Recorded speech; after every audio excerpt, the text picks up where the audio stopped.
እውነት የሆነው እውነት ነው፣ ያውም እውነት የሆነው አንድ ነው፣ እርሱም እኛ የምናምነው የኦርቶዶክስ ተዋህዶ እምነት ነው። ይሄንን አናፍርበትም፣ እንድታፍሩበትም አያስፈልግም። ከሰው ጋር አብረን ለመኖር በሚል ካሉን ከአካባቢያችን ጋር ተስማምተን ለመኖር በሚል እውነትን አንደብቅም። እውነቱ ይሄ ነው። እውነቱን ይዞ ከሌላው ጋር አብሮ መኖር በጣም የሚቻል ነገር ነው። ክርስቶስ የሰበከውን እውነት እየሰበከ ከሌሎች ከሚጠሉት ሰው ጋር አብሮ ኖሯል አልኖረም? ኖሯል። ከሚያሳድዱት ጋር አብሮ ኖሯል አልኖረም? ኖሯል። እሱ የሚያስተምረውን እውነት ውሸት ነው ከሚሉት ጋርም አብሮ ኖሯል። ታዲያ የት ያመጣነውን ነገር ነው እኛ? እሱ የክህደት ትምህርት ሲያበቃ ደግሞ ስለተነሳ በክርክር ሃይማኖቱን በክርክር እምነታችንን ሊያስለቅቁን ያልቻሉን ጠላቶች ተነስተው ደግሞ ሰይፍ ማንሳት ጀመሩ። በጉልበት ለማድረግ ማለት ነው። በጉልበትም በንግግርም ሊለወጥና ሊስተካከል የማይችል ሀቅ እንደሆነ ስለታወቀ ያመነው አመነ፣ ያላመነው ደግሞ ሳያምን ቀር። አሁን ያለንበት ዘመናዊው ጦርነትና ውጊያ ግን ምን መሰላችሁ? አንዳንዶቻችን ክርስቶስ ጠብቆ የሰጠንን ሐዋርያትም ከእርሱ ተምረው እንዲህ ነው ሃይማኖታችሁ ብለው ያስተማሩንን ትምህርት አንዳንዶቻችን እንደ ቀላል እናየዋለን። ለምሳሌ እንደ አንድ ክርስቲያን እንደ ኦርቶዶክስ ተዋህዶ አማንያን ሃይማኖታችሁ ምንድነው ተብለን ብንጠየቅ አስተምህሮ ነው መልስ የምንሰጠው። እኛ ክርስቲያኖች ሁሉን የፈጠረ አንድ አምላክ በሚሆን በእግዚአብሔር አብ ምን እናረጋለን? እናምናለን ብለን የምንሰጠው እስከ መጨረሻው የጸሎት ሃይማኖት ምስክርነት የሙታንንም መነሳት ምን እናረጋለን? ይሄ ሃይማኖት ነው፣ ምስክርነት ነው። ይሄ ምስክርነት ነው። አሁን የመጣብን ችግር አሁን እየታየብን ያለው ፈተና ግን ምንድነው? አስተምህሮ አያስፈልግም። ይሄንን አመክንዮ ለምንድነው ለሃይማኖት ሲሆን ግን ማንቀበለው? ሁሉም ሃይማኖት ልክ ነው፣ ሁሉም እኮ እውነታ አለው እንላለን። ሁሉም እውነት ሊሆን አይችልም። ሁሉም እውነታ ሊኖረው አይችልም። ቢሆን ኖሮ ለምን ሐዋርያት ወጥተው መስበክ አስተማራ አስፈለጋቸው? ቢሆን ኖሮ ለምን ክርስቶስስ ወጣችሁ እኔ ያስተማርኳችሁን ትምህርት እያስተማራችሁ በአብ በወልድ በመንፈስ ቅዱስም አጥምቁ ማለት ለምን አስፈለገው? ሁሉም እውነት ከሆነ ለምን ይደክማሉ? ሁሉም እውነት ከሆነ እሱስ ለምን ይደክማል? 3 ዓመት ለምን ማስተማር አስፈለገው? ለምን ሰዎች የሰው ልጅ ማን ይሉታል ብሎ መጠየቅ ለምን አስፈለገው? ያሉትን ይበሉት፣ የሚሉትን ይበሉ፣ ዋናው ሁሉም እውነት ነው አላለም። ግን አሁን የመጣብን ፈተና ይሄ ነው። ሁሉንም ሃይማኖቶች እውነት ነው ብለን እንድንቀበል በፍጹም አይሆንም። እኛ ከእግዚአብሔር ጋር የምንገናኝባቸውን 3 መስመሮችን ማሳየት ነው። እነዚህም 3 ሰው ከእግዚአብሔር ጋር የሚገናኝባቸው እግዚአብሔርም ከሰው ጋር የሚገናኝባቸው መስመሮች ክህነት፣ መስዋዕት፣ መሰዊያ ናቸው። እነዚህ 3ቱ ክርስቲያኖች እኛ ከእግዚአብሔር ጋር የምንገናኝበት መስመሮች መንገዶች ናቸው። እግዚአብሔርም መልሶ ከኛ ጋር የሚገናኝበትም መንገዶች ናቸው። እነዚህ 3ቱ በኦሪት ዘሌዋውያን እግዚአብሔር ለሕዝቡ ያስፈልጋል ብሎ መስጠቱ በሐዲስ ኪዳንም አምላካችን ኢየሱስ ክርስቶስ ክህነትን ለሐዋርያት መስዋዕትን ቅዱስ ሥጋውን ክቡር ደሙን ለደቀ መዛሙርቱ ለሐዋርያት መሰዊያ የተባለውንም ታቦትም ጭምር እንደሚሰጥና እንደሚያጸና ማጠየቂያ ናቸው። ክህነት ለአሮን የተሰጠው ለሙሴ ራሱ እኮ አልነበረውም። ክህነት ቤተ መቅደሱን ገብቶ የማገልገል ስልጣን አልነበረውም። ሙሴ ግን አንድም ጊዜ ላይ ስለ አሮን ገብቶ የማገልገሉን ነገር አንስቶ እኔ ለምን እንደዚህ ሆንኩኝ ብሎ ያውቅ። ድርሻውን አውቆ ነበር። ምኑን አውቆ ነበር? አው ክርስቲያኖች በነገራችን ላይ በቤተ መቅደስም ሆነ በማንኛውም ህይወታችን ላይ ድርሻችንን ማወቅ አለብን። ማን ምን ቦታ መሆን እንዳለበት መጠንቀቅ አለብን። ይሄንን ያለማወቃችን በጣም ብዙዎቻችንን ዋጋ አስከፍሎናል። ሰሚ የሆነው ተናጋሪ ሲሆን፣ ተናጋሪ የሆነው አድማጭ ሲሆን፣ መምራት የሚጠበቅበት ሲቀመጥብን፣ የመቀመጥ የሚጠበቅበት ተነስቼ ካልመራው ሲል ይሄ ነው ብጥብጥ የሚፈጥረው። ድርሻን አለማወቅ።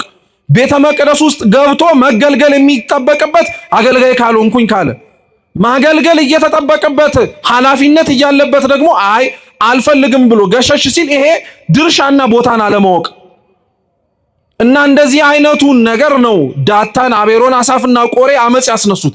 ድርሻቸውን አላወቁም፣ መመራት አልፈለጉም፣ በሙሴና በአሮን መተዳደር አልፈለጉም። ስለዚህ ውረዱና እኛ ህዝቡን እንምራሉ። ሙሴ ይሄን ነግሮ አልበቃ ብሎ ተንበርክኮ ለመነ፣ ተማጸናቸው፣ እባካችሁ ተው አለ። ምክንያቱም እያመጹ ያሉት ሙሴ ላይ አይደለም፣ ማን ላይ ነው? እግዚአብሔር ላይ ነው። አንዳንዴ በነገራችን ላይ እኛም ራሱ አንረዳም። ለእግዚአብሔር ተቆረቆረንና ጠበቃ ቆምንለት ብለን ሰዎችን ስንሳደብም ሆነ ክፉ ነገር ስናረግ እየተናገርነው ያለነው ግለሰቦቹን ብቻ ላይሆን ይችላል። በነገራችን ላይ ንጽህናቸውንም ሆነ ርኩሰታቸውን የሚያውቀው ማን ነው? አንዳንዶቻችን ለእግዚአብሔር ጠቀምን ብለን የምንሳደብ ስላለን ለአምላካችን አገልግሎት ቀናኢ ነን በምንልበት መንፈስ ውስጥ ሆነን የማይገባ ነገር ስናደርግ እንታያለን። እና እነዚህ ሰዎች የራሳቸውን ጥቅም ለማስከበር ነው በነገራችን ላይ ለእግዚአብሔር ቀናኢ የሆኑ ይመስል የተጠጉት። እና አይሆንም ብሎ ቢለምን አመጻቸው በሱ ላይ ሳይሆን በእግዚአብሔር ላይ እንደሆነ ቢነግራቸው አልሰማም አሉ። ይሄ ብቻ አይደለም፣ በጣም እኮ ነው የሚገርመው። ቤት ገብታችሁ ብታነቡት በጣም ነው የምትደነቁት። እነዚህ ሰዎች ሙሴና አሮንን ካሉበት ክብር ዝቅ አድርገን እኛም ራሳችን ወደ ላይ እንወጣለን የሚል ሐሳብ ስለነበራቸው ለዚህ ተዘጋጅተው ነበር። በመጡባቸው በየድንኳን በየመንበሮቻቸው ልብሰ ተክህኖ አሰፍተው ማዕጠንት አዘጋጅተው ገብተው ቤተ መቅደሱን ለማጠን ዝግጁ ነበሩ። ምንም የከለከላቸው ነገር አልነበረም። እና ድፍረታቸው በጣም ነው የሚደንቀው። የእግዚአብሔርን አገልግሎት ቤተ መቅደስ ለነሱ ጥቅምና ለነሱ እርካታ ሲል ተቻኩለው ለመግባት እሱን ራሱ አልጠየቁትም። እሱን ራሱ ፈቃድ አልጠየቁትም። ማረግ ስለሚችሉና ማረግ እንደሚችሉም ስላወቁ ብቻ ለማረግ ቆረጡ። እግዚአብሔር አምላክም ሙሴ ተንበርክኮ ሲለምናቸው፣ ሙሴ ተንበርክኮ ሲማጸናቸው አልሰሙም። ልብሳቸውን ለብሰው ማዕጠንታቸውን ይዘው ወደ ቤተ መቅደስ ለመግባት ተንደርድረው መጡ። ደግሞ እኮ የሚገርመው እነዚህ አራት ሰዎች አራት ሆኖ ቢያጠፉ ምን አለበት? ሌላውንም ሰብስበው በቁጥር 250 ናቸው። ግማሹ ሙሴና አሮንን ይከራከራል፣ ግማሹ እዛ ውስጥ የእስራኤላውያን የነበሩበት ድንኳኖቻቸው ላይ አመጽ ይቀሰቅሳል። ምን እያለ መሰላችሁ? የሙሴና የአሮን የኃላፊነት ጉዞ ሊያበቃ ነው፣ አብቅቷል። ስለዚህ እነዚህ የሚተኩት አራት ሰዎች ስለሆኑ ህዝቡ ለዚህ መዘጋጀት አለበት ብለው በእኛ በዘመናዊ ቋንቋ ፕሮፓጋንዳን ብለው ይነዙ ነበር። ውስጥ ህዝቡን ሰላም ይበጠብጡ ነበር። እግዚአብሔር ሁለቱንም ነው ያያቸው። ቤተ መቅደሱን የደፈሩትንም ህዝቡንም ጭምር ያስደነገጡትንም ሰዎች አየ። እነዚህ ሰዎች ማዕጠንታቸውን ልብሰ ተክህኗቸውን አድርገው ሲመጡ ሙሴ ለአሮንም ነገረው፣ አንተም ልብሰ ተክህኖን አድርግና አብራችሁ አጥኑ፣ እግዚአብሔር እዛን ጊዜ ላይ መቅሰፍቱን ምን እንደሚያደርግ እናያለናል። የሚገርማችሁ እነዚህ ሰዎች በድፍረት ስላለን ብለው ልብሱን አጥልቀው ማዕጠንቱን ይዘው ገብተው የኦሪቱን ቤተ መቅደስ እናጥናለን ሲሉ ልብሱን ሳይነካ ማዕጠንታቸውን ሳያበላሽ የእግዚአብሔር መቅሰፍት ግን እግዚአብሔር የላከባቸው ቅጣት ግን እነሱን እንደተለበለበ ግንድ ለብልቦ አቃጥሎ መቅሰፍቱ ገደላቸው። ውጭስ ያሉትን እዛ ድንኳኖቻቸው ህዝቡን ሲያሳምጹ የነበሩትን መሬት ተሰንጥቀው አጠቻቸው። አሁን ይሄን ያልኳችሁ ለምን መሰላችሁ? እግዚአብሔር እነዚህን ሰዎች ሲቀጣቸውም ሆነ እነዚህን ሰዎች ጥፋት አጥፍተው ለጥፋታቸው አልመለስም ሲሉ ቅጣቱን ሲቀጣቸው አሰፍተው ያመጡትን ልብስና የያዙትን ጽንሃ አልነካባቸው። እነሱን ራሳቸውን የለበለባቸው። ለምን መሰላችሁ? ካሰፉት ልብስ ጋር አብሮ እሳቱ እነሱንም ልብሱንም ማዕጠንቱንም ቢበላው ከመቅሰፍቱ በኋላ የተረፈው ህዝብ ለለበሱትም ልብስ እንኳን አሮንም የሚለብሰው ስለሆነ ክብር አይሰጡትም ነበር። ምን በዚህ ልብስ እንኳን አንተ ይቅርና እንደሱም ራሳቸው ተቃጥለው ሞተውበት የለ እንዴ ብለው ልብሱን ያቀሉት ነበር። ስለዚህ እግዚአብሔር ለልብሱ ያለውን ክብር እንዲያውቁ ሰዎቹን እንዲቀሰፉ አደረገ። ንዋያቱ ግን እዛው ባሉበት እንዲቀመጡ አደረገ። ይሄን የነገርኳችሁ ታሪክ ለምን መሰላችሁ? ይሄ ታሪክ እግዚአብሔር ለእስራኤላውያን እና ለአምልኮቱ ጠበቃ የቆመበትም ቤተ መቅደሱ እንዳይደፈር የሰጣቸው አገልግሎት እንዳይበላሽ እነሱም ከህዝቡ አብረው ሆነው እንዳይጠፉ እንዳይቀሰፉ እግዚአብሔር ለህዝቡ ተጠባባቂ ሆነላቸው፣ ተከላካይ ሆነላቸው። የሰጣቸውን ነፃነት እንዳያጡ ህዝቡ መጠበቅ ሲገባው እነሱ ራሱ ጠበቀላቸው። አሁን ኦሪት ዘኍልቍ ምዕራፍ 21 ላይ ስትመጡ ይሄ እግዚአብሔር የጠበቀው ይሄ እግዚአብሔር ሰላምና ጤና እንዲያገኝ ያደረገው ህዝብ ነው ደግሞ መልሶ ሲያምጽ የምታገኙት። ምን አሉ? መፈጸማቸው በፊት ይፈጸማሉ ብሎ ማወጅ ነው። መጽሐፍ ቅዱስ ከሚታወቅበት ጠባያቶቹ መካከል ደግሞ አንዱ የትንቢት መጽሐፍ ነው። ነገሮች ከመሆናቸው በፊት አስቀድሞ ይሆናሉ ተብሎ ይነገራል። ይሄ ለብሉይ ኪዳን ብቻ የሚነገር በነገራችን ላይ አይደለም። ብሉይ ኪዳን በጥቅሉ እንደ መጽሐፍ ቅዱስነት ክፍሉ የትንቢት መጽሐፍ ነው። ወደፊት ስለሚፈጸመው በሐዲስ ኪዳን አምላካችን ኢየሱስ ክርስቶስ ስለሚያደርጋቸው የድህነት ስራዎች በሙሉ አስቀድሞ የተነገሩ የትንቢት ቃላትን የምናገኘው በብሉይ ኪዳን ነው። ሐዲስ ኪዳንም ግን የትንቢት መጽሐፍ ነው።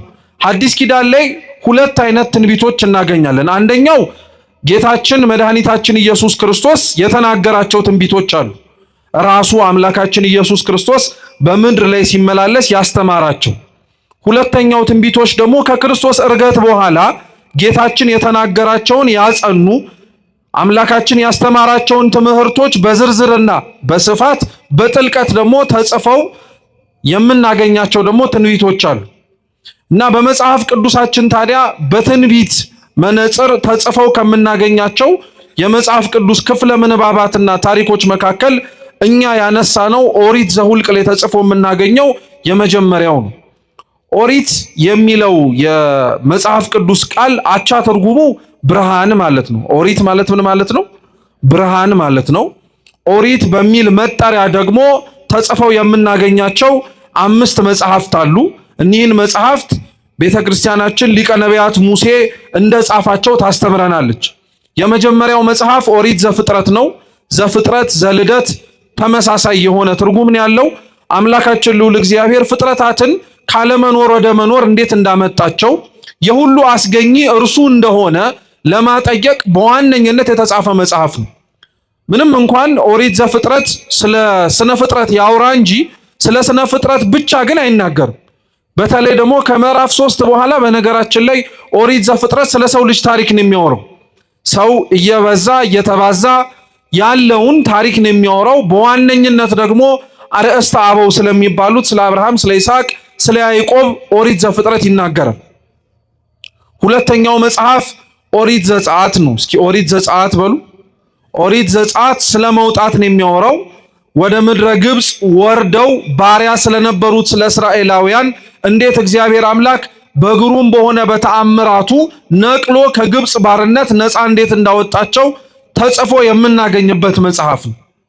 ሶስተኛው ሙሴ እንደጻፈው የምናምነው መጽሐፍ ቅዱስ ደግሞ ኦሪት ዘሌዋውያን ነው። ኦሪት ዘሌዋውያን የግብጽን ባርነት ነፃ ያወጣቸውን ሕዝቡን እስራኤላውያንን ከእርሱ ጋር መገናኘት እንዲችሉ ከእርሱ ጋር ያላቸው ግንኙነትም ጭምር በንጽህናና በቅድስና መሆን እንዲችል እግዚአብሔር በኦሪት ዘሌዋውያን ላይ ስለ ምስጢረ ክህነት፣ ስለ ቤተ መቅደስ ስርዓት ያስተማረው የመጽሐፍ ቅዱስ ክፍል በኦሪቱ ጊዜ ላይ ኦሪት ዘሌዋውያን ነው። ከዛ በተጨማሪም ደግሞ ስለ መስዋዕትም ጭምር ጽፎ እናገኛለን። ኦሪት ዘሌዋውያን በነገራችን ላይ መጽሐፉ ኦሪት ዘሌዋውያን ተብሎ ይጠራ እንጂ ለሐዲስ ኪዳንም ጭምር መነጽር ነው። በጥቅሉ እንዳልኳችሁ የብሉይ ኪዳን መጽሐፍት መዳረሻቸው ሐዲስ ኪዳን ስለሆነ በእያንዳንዱ መጽሐፍ ውስጥ ተጽፎና ተቀምጦ የምናገኘው ነገር ከመጀመሪያ ከምናነበው ምክንያተ ጽሕፈት ወይንም ደግሞ ታሪክ ባለፈ ውስጡ ምስጢር አለው። ውስጡ ከታሪኩ ባለፈ በሐዲስ ኪዳን እግዚአብሔር ሊያደርገው ያሰበውን ሐሳብ ለቅዱሳኑ የገለጠበት መንገድ ነው። ዘፍጥረት ምንም እንኳን እግዚአብሔር ፍጥረታትን ካለመኖር ወደ መኖር እንዴት እንዳመጣቸው ይናገር እንጂ መዳረሻው ምን እንደሆነ ታውቃላችሁ? እግዚአብሔር የፈጠራቸው ፍጥረታት በኃጢአት ከሞቱ በኋላ እንዴት ደግሞ መልሶ እንደ አዲስ እንደሚፈጥራቸው ልክ ቅዱስ ጳውሎስ በሮሜ መልእክቱ በክርስቶስ ኢየሱስ እንደ አዲስ ተፈጠርን ብሎ እንደሚናገረው እርሱ የመጀመሪያው ፈጣሪ ፍጥረታትን ካለመኖር ወደ መኖር እንዳመጣው ይሄው ፈጣሪ ደግሞ እኛ የተፈጠሩትን ፍጥረታት ከመኖር ወደ አለመኖር በኃጢአታችን ቀይረናቸው ነበር።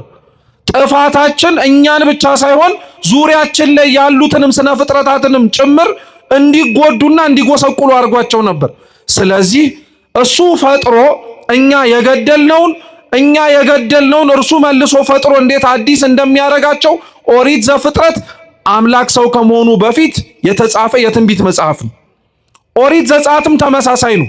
ታሪኩን ለሚያነበው ሰው የሚመስለውም ሆነ የሚያየው እግዚአብሔር በግብጽ ባርነት ተይዘው የነበሩትን እስራኤላውያንን እንዴት እንዳወጣቸው ተስፋ ወደሚያደርጉት ወደ ምድረ ርስት ከነዓንም እንዴት እንደወሰዳቸው ነው። ይሄ ታሪኩ ነው። በውስጡ ያለው ግን ኦሪት ዘጸአት ሊሰብከው የፈለገው ትምህርት ግን ምንድነው? በግብጽ በተባለ በሲኦል አሽክላ በሲኦል ሰንሰለት ታስረን የነበርን እስራኤል ዘስጋ ለተባሉት እኛ እስራኤል ዘነፍስ ምሳሌያቸው ነው። ስለዚህ በግብፅ ውስጥ በሲኦል እስራኤል በተባሉ እኛ ታስረን የነበርነውን እግዚአብሔር ሙሴ እርሱ እንዴት እንዳወጣን እንዴት ነፃ አላቆ ከነዓን ወደ ተባለች ወደ መንግስተ ሰማያት መርቶ እንዴት እንዳስገባን ታሪክ ነው። ለዛ ነው በነገራችን ላይ ራሱ ጌታችን ኢየሱስ ክርስቶስ በምድር ላይ ተመላልሶ በሚያስተምርበት ጊዜ ላይ የኦሪት መጽሐፍትን እየጠቀሰ ያስተምር ነበር። ራሱ ማለት ነው አምላካችን እንዲህ በኦሪቱ ተብሎ እንደተጻፈው በሐዲስ ኪዳንም ይሄ ሊሆን ግድ ነው እያለ ይናገር ነበር። እና አንዱ እንደዛ አድርጎ ካስተማረባቸው መካከል የእስራኤልን ከግብፅ መውጣት ነው። የእስራኤል ከግብፅ መውጣት የባርነት ነፃ የመውጣት ታሪክ ብቻ አይደለም። ለኛ ከሲኦል ባርነትና ከሲኦል አገዛዝ ሙሴ የተባለ ክርስቶስ ነፃ አውጪያችን እንዴት እንዳወጣን የሚያጠይቅ የሚናገር ታሪክ ነው። ኦሪት ዘሌዋውያንም ተመሳሳይ ነው። ኦሪት ዘሌዋውያን ለሚያየው የኦሪቱ ቤተ መቅደስ፣ የኦሪቱ መስዋዕት፣ የኦሪቱ መሰዊያ እንዴት እንደሆነ የሚመለከትበት ነው። ፍጻሜው ግን ምን መሰላችሁ? እኛ ከእግዚአብሔር ጋር የምንገናኝባቸውን 3 መስመሮችን ማሳየት ነው።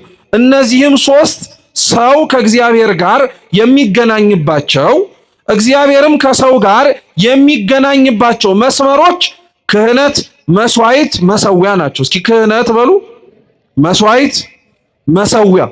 እነዚህ 3ቱ ክርስቲያኖች እኛ ከእግዚአብሔር ጋር የምንገናኝበት መስመሮች መንገዶች ናቸው። እግዚአብሔርም መልሶ ከኛ ጋር የሚገናኝበትም መንገዶች ናቸው። እነዚህ 3ቱ በኦሪት ዘሌዋውያን እግዚአብሔር ለሕዝቡ ያስፈልጋል ብሎ መስጠቱ፣ በሐዲስ ኪዳንም አምላካችን ኢየሱስ ክርስቶስ ክህነትን ለሐዋርያት፣ መስዋዕትን ቅዱስ ሥጋውን ክቡር ደሙን ለደቀ መዛሙርቱ ለሐዋርያት፣ መሰዊያ የተባለውንም ታቦትም ጭምር እንደሚሰጥና እንደሚያጸና ማጠየቂያ ናቸው። ከኦሪት ዘሌዋውያን በኋላ ያለው መጽሐፍ ደግሞ ሙሴ እንደጻፈው አምነን የምንቀበለው ኦሪት ዘሁልቅ ነው። የመቆጠር መጽሐፍ ከግብፅ ሲወጡ እንደተቆጠሩ ከነዓንም ሲገቡ የተቆጠሩበትን መጽሐፍ ኦሪት ዘሁልቅ ነው። የመጨረሻው ኦሪት ዘዳግም ነው። ድጋሚ የተጻፈ መጽሐፍ ስለሆነ ከምድረ ግብፅ ወጥተው እስራኤላውያን ወደ ከነዓን ጉዞ ሲያረጉ ሁሉም የወጡት ሰዎች አልገቡ። እግዚአብሔር ባወቀ ከግብፅ ወጥተው ነፃነትን ለማየት ታድለው ነገር ግን የናፈቋትን ከነዓንን ያላዩ ሰዎች ነበሩ። ስለዚህ አባቶቻቸው እንዴት ባለ መንገድ እግዚአብሔር ነፃ እንዳወጣቸው እንዲታወቅ እነሱም ደግሞ ከእግዚአብሔር ጋር ያላቸውን ግንኙነት እንዳይረሱ እንደ አዲስ የተጻፈላቸው መጽሐፍ ነው ኦሪት ዘዳግም። ለዛ ነው ገልጣችሁ ስታነቡት አብዛኞቹ 4ቱ መጽሐፍት ላይ የነበሩት ታሪኮች ድጋሚ ተጽፈው ታገኟቸዋላችሁ። አዲስ የሆነ ትውልድ ስለተነሳ ታሪክ እንዳይረሳ ነው። የተደረገለትን ነገር እንዳይዘነጋ እግዚአብሔር ኦሪት ዘዳግምን ድጋሚ እንዲጻፍ አድርጓል። እነዚህን 5ቱን መጽሐፍት ሊቀ ነቢያት ሙሴ እንደጻፋቸው ቤተክርስቲያናችን ታስተምራለች። እኛ ለትምህርታችን መነሻ አድርገን የመረጥነው መጽሐፍ ኦሪት ዘሁልቅ ምዕራፍ 21 ነው። ምዕራፍ 21 በነገራችን ላይ ታሪኩ እንደ ታሪክ ምዕራፍ 21 ተብሎ ተጻፈ እንጂ ቅጥያ ነው። አብሮ ተያያዥ ታሪኮች ናቸው። በተለይ ከምዕራፍ 16 ጀምሮ ያለው ታሪክ ተያያዥነት ያለው ታሪክ ነው። ምዕራፍ 16 ላይ እስራኤላውያን ገና ወደ ከነዓን ሳይገቡ በሰፈሩባቸው ቦታዎች ላይ አሳፍ፣ ቆሬ፣ ዳታን፣ አቤሮን የሚባሉ 4 ሰዎች ተነስተው በሙሴና በአሮን ላይ እንዳመፁ ተጽፎ ታሪክ እናገኛለን። እና የዛ ታሪክ ቅጥያዎች ናቸው እነዚህ አሁን የምናነባቸው ነገሮች በሙሉ። ዳታን፣ አቤሮን፣ አሳፍና ቆሬ ያጠፉት ጥፋት ምን መሰላችሁ?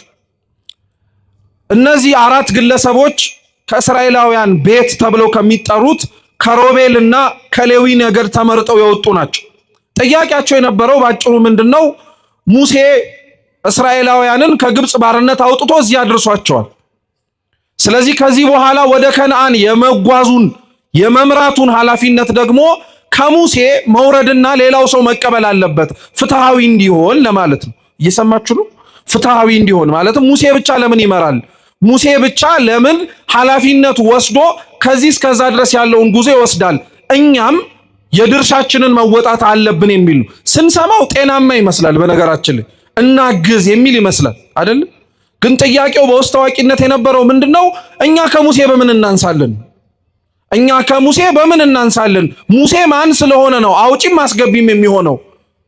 ስለዚህ ህዝቡን ስለሆነ የሚመራው ህዝቡ ተሰብስቦ ድምጽ በመስጠት በእኛ ቋንቋ ዲሞክራሲያዊ በምንለው መንገድ ማለት ነው ድምጽ በመስጠት ሙሴን እኛ እንድንተካው አሮንንም ጭምር እኛ እንድንተካው ያስፈልጋል አሉና ይሄን ጥያቄያቸውን ለሙሴ ይዘው ሲቀርቡ ሙሴ በተቻለው አቅም መልስ ለመስጠት ሞክሯል። መልስ ለመስጠት ብቻም አይደለም ተንበርክኮም ለምኗቸዋል። እኔ ህዝቡን እንድመራ ፈቅጄ ወድጄ እያደረኩት ያለሁት ነገር እንዳይመስላችሁ እግዚአብሔር ስለመረጠኝ ነው እያደረኩኝ ያለሁት። በራሴ ፈቃድ እኔ ነፃ አውጪ ነኝ፣ እኔ ሁሉን ነገር ማድረግ የምችል ሰው ነኝ ብዬ አይደለም።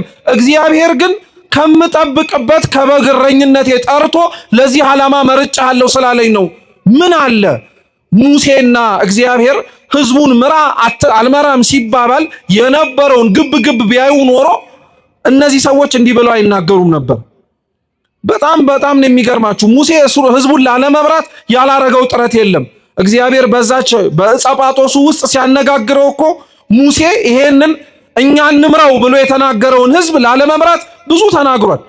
አልችልም ብሏል፣ አቅም የለኝም ብሏል፣ ኮልታፋ ነኝ ብሏል። በዚህ ሁሉ በማይችልባቸው መንገዶች ሁሉ እግዚአብሔር ግን አስችልሃለሁ እያለው እንደዚህ ከተባባሉ በኋላ ነው አላምን ሲለው አንዴ እጅህን ብብት ውስጥ ከተትና ለምጻም ሆኖ ሲወጣ እያሳየው መልሰ ከተተው እያለ ያነጻለት በእጅህ ያስከውን በትር ጣለው ሲለው እባብ ሲሆን ጅራቱን ያዘው አትፍራ እያለው መልሶ እንጨት ሲሆን ይሄ ሁሉ ተአምርና ይሄ ሁሉ ማሳመን እግዚአብሔር ሙሴን የሚያደርገውን ኃላፊነት እንዲወጣ ያደረገው ነው። ማንንም ስላላየ ግን ይሄንን ማንንም ስላልተመለከተ ግን አሁን እነዚህ ሰዎች ተሰብስበው ሙሴን ካላወረድን አሉት እና ሙሴ እኔ ወድጄ የለም ፈቅጄ የለም እግዚአብሔር ስለመረጠኝ ነው አለ። እነሱ ሊሰሙ አልፈለጉም። አሮንም መውረድ አለበት አለ። እንደ ሙሴ ሁሉ አሮንም የተሾመው በእግዚአብሔር ፈቃድ ነው። ሙሴና አሮን በስጋ ወንድም ይሁኑ እንጂ ሙሴ አሮንን የሾመው የስጋ ወንድሙ ስለሆነ አይደለም። እግዚአብሔር ሹመው ስላለው ነው። ኮልታፋ ነኝ ሲለው አንደበት ይሁን ስላለው ነው።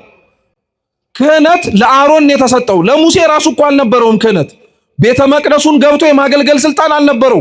ሙሴ ግን አንድም ጊዜ ላይ ስለ አሮን ገብቶ የማገልገሉን ነገር አንስቶ እኔ ለምን እንደዚህ ሆንኩኝ ብሎ ያውቅ ድርሻውን አውቆ ነበር። ምኑን አውቆ ነበር? አው ክርስቲያኖች በነገራችን ላይ በቤተ መቅደስም ሆነ በማንኛውም ህይወታችን ላይ ድርሻችንን ማወቅ አለብን። ማን ምን ቦታ መሆን እንዳለበት መጠንቀቅ አለብን። ይሄንን ያለ ማወቃችን በጣም ብዙዎቻችንን ዋጋ አስከፍሎናል። ሰሚ የሆነው ተናጋሪ ሲሆን፣ ተናጋሪ የሆነው አድማጭ ሲሆን፣ መምራት የሚጠበቅበት ሲቀመጥብህ፣ የመቀመጥ የሚጠበቅበት ተነስቼ ካልመራው ሲል ይሄ ነው ብጥብጥ የሚፈጥረው። ድርሻን አለማወቅ። ቤተ መቅደስ ውስጥ ገብቶ መገልገል የሚጠበቅበት አገልጋይ ካልሆንኩኝ ካለ ማገልገል እየተጠበቀበት ኃላፊነት እያለበት ደግሞ አይ አልፈልግም ብሎ ገሸሽ ሲል ይሄ ድርሻና ቦታን አለማወቅ እና እንደዚህ አይነቱን ነገር ነው ዳታን፣ አቤሮን፣ አሳፍና ቆሬ አመጽ ያስነሱት። ድርሻቸውን አላወቁም፣ መመራት አልፈለጉም፣ በሙሴና በአሮን መተዳደር አልፈለጉም። ስለዚህ ውረዱና እኛ ህዝቡን እንምራሉ። ሙሴ ይሄን ነግሮ አልበቃ ብሎ ተንበርክኮ ለመነ፣ ተማጸናቸው፣ እባካችሁ ተው አለ። ምክንያቱም እያመጹ ያሉት ሙሴ ላይ አይደለም፣ ማን ላይ ነው? እግዚአብሔር ላይ ነው። አንዳንዴ በነገራችን ላይ እኛም ራሱ አንረዳም። ለእግዚአብሔር ተቆረቆረንና ጠበቃ ቆምንለት ብለን ሰዎችን ስንሳደብም ሆነ ክፉ ነገር ስናረግ እየተናገርነው ያለነው ግለሰቦቹን ብቻ ላይሆን ይችላል። በነገራችን ላይ ንጽህናቸውንም ሆነ ርኩሰታቸውን የሚያውቀው ማን ነው? አንዳንዶቻችን ለእግዚአብሔር ጠቀምን ብለን የምንሳደብ ስላለን ለአምላካችን አገልግሎት ቀናኢ ነን በምንልበት መንፈስ ውስጥ ሆነን የማይገባ ነገር ስናደርግ እንታያለን። እና እነዚህ ሰዎች የራሳቸውን ጥቅም ለማስከበር ነው በነገራችን ላይ ለእግዚአብሔር ቀናኢ የሆኑ ይመስል የተጠጉት እና አይሆንም ብሎ ቢለምን አመጻቸው በሱ ላይ ሳይሆን በእግዚአብሔር ላይ እንደሆነ ቢነግራቸው አልሰማም አሉ። ይሄ ብቻ አይደለም፣ በጣም እኮ ነው የሚገርመው። ቤት ገብታችሁ ብታነቡት በጣም ነው የምትደነቁት። እነዚህ ሰዎች ሙሴና አሮንን ካሉበት ክብር ዝቅ አድርገን እኛም ራሳችን ወደ ላይ እንወጣለን የሚል ሐሳብ ስለነበራቸው ለዚህ ተዘጋጅተው ነበር። በመጡባቸው በየድንኳን በየመንበሮቻቸው ልብሰ ተክህኖ አሰፍተው ማዕጠንት አዘጋጅተው ገብተው ቤተ መቅደሱን ለማጠን ዝግጁ ነበሩ። ምንም የከለከላቸው ነገር አልነበረም እና ድፍረታቸው በጣም ነው የሚደንቀው። የእግዚአብሔርን አገልግሎት ቤተ መቅደስ ለነሱ ጥቅምና ለነሱ እርካታ ሲል ተቻኩለው ለመግባት እሱን ራሱ አልጠየቁትም። እሱን ራሱ ፈቃድ አልጠየቁትም። ማረግ ስለሚችሉና ማረግ እንደሚችሉም ስላወቁ ብቻ ለማረግ ቆረጡ። እግዚአብሔር አምላክም ሙሴ ተንበርክኮ ሲለምናቸው፣ ሙሴ ተንበርክኮ ሲማጸናቸው አልሰሙም። ልብሳቸውን ለብሰው ማይጠንታቸውን ይዘው ወደ ቤተ መቅደስ ለመግባት ተንደርድረው መጡ። ደግሞ እኮ የሚገርመው እነዚህ አራት ሰዎች አራት ሆኖ ቢያጠፉ ምን አለበት? ሌላውንም ሰብስበው በቁጥር 250 ናቸው። ግማሹ ሙሴና አሮንን ይከራከራል፣ ግማሹ እዛ ውስጥ የእስራኤላውያን የነበሩበት ድንኳኖቻቸው ላይ አመጽ ይቀሰቅሳል። ምን እያለ መሰላችሁ? የሙሴና የአሮን የኃላፊነት ጉዞ ሊያበቃ ነው፣ አብቅቷል። ስለዚህ እነዚህ የሚተኩት አራት ሰዎች ስለሆኑ ህዝቡ ለዚህ መዘጋጀት አለበት ብለው በእኛ በዘመናዊ ቋንቋ ፕሮፓጋንዳን ብለው ይነዙ ነበር። ውስጥ ህዝቡን ሰላም ይበጠብጡ ነበር። እግዚአብሔር ሁለቱንም ነው ያያቸው። ቤተ መቅደሱን የደፈሩትንም ህዝቡንም ጭምር ያስደነገጡትንም ሰዎች አየ። እነዚህ ሰዎች ማይጠንታቸውን ልብሰ ተክህኗቸውን አድርገው ሲመጡ ሙሴ ለአሮንም ነገረው፣ አንተም ልብሰ ተክህኖን አድርግና አብራችሁ አጥኑ፣ እግዚአብሔር እዛን ጊዜ ላይ መቅሰፍቱን ምን እንደሚያደርግ እናያለናል። የሚገርማችሁ እነዚህ ሰዎች በድፍረት ስላለን ብለው ልብሱን አጥልቀው ማይጠንቱን ይዘው ገብተው የኦሪቱን ቤተ መቅደስ እናጥናለን ሲሉ ልብሱን ሳይነካ ማይጠንታቸውን ሳያበላሽ የእግዚአብሔር መቅሰፍት ግን እግዚአብሔር የላከባቸው ቅጣት ግን እነሱን እንደተለበለበ ግንድ ለብልቦ አቃጥሎ መቅሰፍቱ ገደላቸው። ውጭስ ያሉትን እዛ ድንኳኖቻቸው ህዝቡን ሲያሳምጹ የነበሩትን መሬት ተሰንጥቀው አጠቻቸው። አሁን ይሄን ያልኳችሁ ለምን መሰላችሁ? እግዚአብሔር እነዚህን ሰዎች ሲቀጣቸውም ሆነ እነዚህን ሰዎች ጥፋት አጥፍተው ለጥፋታቸው አልመለስም ሲሉ ቅጣቱን ሲቀጣቸው አሰፍተው ያመጡትን ልብስና የያዙትን ጽንሃ አልነካባቸው። እነሱን ራሳቸውን የለበለባቸው። ለምን መሰላችሁ? ካሰፉት ልብስ ጋር አብሮ እሳቱ እነሱንም ልብሱንም ማይጠንቱንም ቢበላው ከመቅሰፍቱ በኋላ የተረፈው ህዝብ ለለበሱትም ልብስ እንኳን አሮንም የሚለብሰው ስለሆነ ክብር አይሰጡትም ነበር። ምን በዚህ ልብስ እንኳን አንተ ይቀርና እነሱም ራሳቸው ተቃጥለው ሞተውበት የለ እንዴ ብለው ልብሱን ያቀሉት ነበር። ስለዚህ እግዚአብሔር ለልብሱ ያለውን ክብር እንዲያውቁ ሰዎቹን እንዲቀሰፉ አደረገ። ንዋያቱ ግን እዛው ባሉበት እንዲቀመጡ አደረገ። ይሄን የነገርኳችሁ ታሪክ ለምን መሰላችሁ? ይሄ ታሪክ እግዚአብሔር ለእስራኤላውያን እና ለአምልኮቱ ጠበቃ የቆመበት ነው። ቤተ መቅደሱ እንዳይደፈር፣ የሰጣቸው አገልግሎት እንዳይበላሽ፣ እነሱም ከህዝቡ አብረው ሆነው እንዳይጠፉ እንዳይቀሰፉ እግዚአብሔር ለህዝቡ ተጠባባቂ ሆነላቸው፣ ተከላካይ ሆነላቸው። የሰጣቸውን ነፃነት እንዳያጡ ህዝቡ መጠበቅ ሲገባው እነሱ ራሱ ጠበቀላቸው። አሁን ኦሪት ዘኍልቍ ምዕራፍ 21 ላይ ስትመጡ ይሄ እግዚአብሔር የጠበቀው ይሄ እግዚአብሔር ሰላምና ጤና እንዲያገኝ ያደረገው ህዝብ ነው ደግሞ መልሶ ሲያምጽ የምታገኙት። ምን አሉ? መጽሐፋችን ሲነበብ እንደሰማችሁት ከሆርም ምድር ከኤዶሚያስ ምድር ወጥተው ከሆር ወደ ኤዶሚያስ ሊሄዱ ማለት ነው። እግዚአብሔር አምላክ በኤርትራ ባህር እንዲዞሩ አደረጋቸው። ሆርና ኤዶሚያስ በነገራችን ላይ በካርታ ብትመለከቷቸው በቀደመው ሆርና ኤዶሚያስ እንዲህ ናቸው። ወጥቶ ቀጥታ እንደ መራመድ ያክል ማለት ነው በካርታው ስትመለከቱት። የኤርትራ ባህር የሚባለው ከሆርና ከኤዶሚያስ በሩቀት ያለ ነው። ምን ማለት መሰላችሁ? ከአንዱ ቦታ ወደ አንዱ ቦታ ቀጥታ መሄድ ሲችሉ እግዚአብሔር ያስኬዳቸው እንዲህ አዙሮ ነው። ከአንዱ ቦታ ወደ ሌላው ቦታ እንዲሄድ ለምን አዞራቸው? ለምን ከአንዱ ቦታ ወደ ሌላው ቦታ በቀጥታ መሄድ ሲችሉ ብዙ ውስጥ ለውስጥ እንዲሄዱ ለምን ፈለገ? ያስጓዛቸውና የወሰዳቸው ቦታ የኤርትራ ባህር ነው። የኤርትራ ባህር እና እስራኤላውያን ብዙ ታሪክ አላቸው። እግዚአብሔር ከዛ አንወጣበትም ብለው ከተጨነቁበት ከግብጽ ባርነት ነፃ አውጥቶ ሲያሻገራቸው ያሻገራቸው የምንም ባህር ከፍሎ ነው። የኤርትራን ባህር ከፍሎላቸው ነው። ደግሞ እኮ መክፈል ብቻ አይደለም፣ እንደው ለአረፍተ ነገሩ ማሳጠር መክፈል አለው እንጂ እኮ እግዚአብሔርማ እንዴት አድርጎ አንቀባሮ እኮ ነው ያሻገራቸው። አንወጣበትም ያሉት ባህሩን መክፈል አንድ ነገር ነው። ውሃው እንዳይደረመስባቸው እንደ ግድግዳ እኮ አቁሞላቸው እንዳይፈሩ ማለት ነው። እሱ ይደንቀሃል እንዴ? የተሻገሩበት መሬት ውሃ እኮ ሲነካው የኖረ መሬት ነው።